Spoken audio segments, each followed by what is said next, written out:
Hello everyone. आज के lecture में हम देखने वाले हैं इंटरनल रेंज लिक्विडिटी और क्या होती है और एक्सटर्नल रेंज लिक्विडिटी क्या होती है और इंटरनल लिक्विडिटी कैसे वर्क करती है और एक्सटर्नल लिक्विडिटी कैसे वर्क करती है। आज को हम देखने वाले हैं। इंटरनल रेंज लिक्विडिटी का मतलब क्या होती है। देखो, पहले इंटरनल रेंज लिक्विडिटी का मतलब होता है जो लिक्विडिटी स्विंग लो और स्विंग हाई के अंदर जो लिक्विडिटी बनती है उसको हम इंटरनल रेंज लिक्विडिटी कहते हैं। और इंटरनल रेंज लिक्विडिटी के टाइप्स क्या क्या होते हैं। देखो, इंटरनल रेंज लिक्विडिटी में order block, fair value gap, trend line and support resistance liquidity, ये सब पार्ट इंटरनल रेंज लिक्विडिटी में आते हैं। और एक्सटर्नल रेंज लिक्विडिटी में क्या क्या आता है। देखो, एक्सटर्नल रेंज लिक्विडिटी मतलब क्या होती है, जो स्विंग हाई और स्विंग लो बनता है उस बाहर की लिक्विडिटी को हम एक्सटर्नल लिक्विडिटी कहते हैं।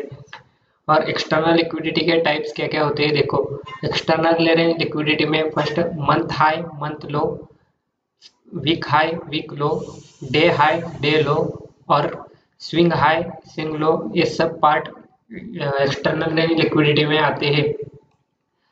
स्ट्रक्चर देखो, इंटरनल और एक्सटर्नल का एग्जांपल देखो। इंटरनल रेंज लिक्विडिटी मतलब हमारे order block, fair value gap, ये सब पार्ट इंटरनल रेंज लिक्विडिटी में आते हैं। और जो स्विंग हाई के ऊपर और स्विंग लो के नीचे जो लिक्विडिटी होती है उसको हम एक्सटर्नल रेंज लिक्विडिटी कहते हैं। इधर देखो मार्केट कैसे वर्क करता है। देखो, एक्सटर्नल रेंज लिक्विडिटी को मार्केट हर बार टारगेट करने जाता है, मतलब इंटरनल रेंज लिक्विडिटी में मार्केट आता है तो उसको टैप करता है और वो एक्सटर्नल रेंज लिक्विडिटी को टारगेट करता है। ऐसे हर बार मार्केट वर्क करता है।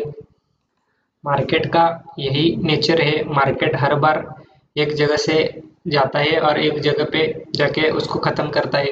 मतलब वो मार्केट ऑर्डर ब्लॉक को टैप करने के बाद एक्सटर्नल रेंज लिक्विडिटी को टारगेट करता है। मतलब हमारे एक्सटर्नल रेंज लिक्विडिटी कौन कौन सी है आपको पता है। हमारे एक्सटर्नल रेंज लिक्विडिटी में month high, week high, day high, ये सब पार्ट एक्सटर्नल रेंज लिक्विडिटी पे होते हैं। और fair value gap, order block, ये सब पार्ट इंटरनल रेंज लिक्विडिटी में आते हैं। चलो लाइव चार्ट पे कुछ एग्जांपल देखते हैं। हमको क्लियर कट हमको क्लियर कट पूरा समझ में आएगा। इधर देखो, मैंने 1 घंटे का बीटीसी का चार्ट ओपन किया है। इसमें हम इंटरनल रेंज लिक्विडिटी और एक्सटर्नल रेंज लिक्विडिटी को फाइंड करते हैं। देखो, फर्स्ट हमारे पास इंटरनल रेंज लिक्विडिटी कौन सी निकल के आती है और एक्सटर्नल रेंज लिक्विडिटी कौन सी आती है, पहले वो देखते हैं। ये तो देखो, ये फेयर वैल्यू गैप है और ये ऑर्डर ब्लॉक है। मार्केट ने इस फेयर वैल्यू गैप को फिल किया, इंटरनल रेंज लिक्विडिटी को टैप किया और उसके पास एक्सटर्नल रेंज लिक्विडिटी इधर इधर पड़ी है इस लेवल पे।